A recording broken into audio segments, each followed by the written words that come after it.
Unmanaged, rampant multiculturalism will end in tears. That is what Suella Braverman is saying, and I suspect a growing number of ordinary people are thinking it.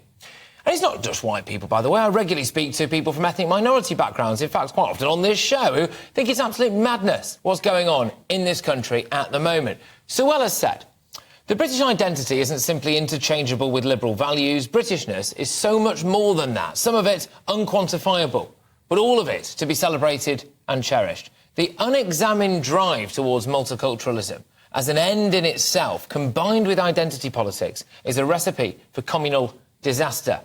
I'm just going to throw a few British cultural values out here now. Language, for a start, Christian values, loosely speaking, a rule of law and respect for the law, a fighting spirit, not some kind of weak-willed, self-pitying mentality, and the idea that if you work hard and play by the rules, you can get on in life.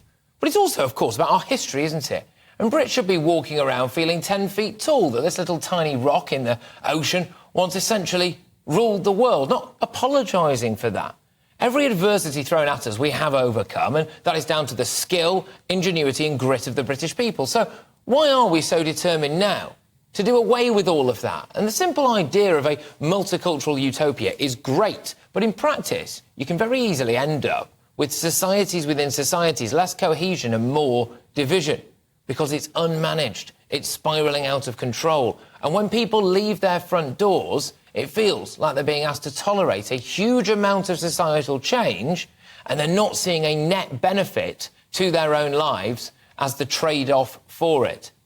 And these changes will be irreversible. There is a lot wrong with the Conservative Party at the moment, a lot wrong with it, everybody can see it.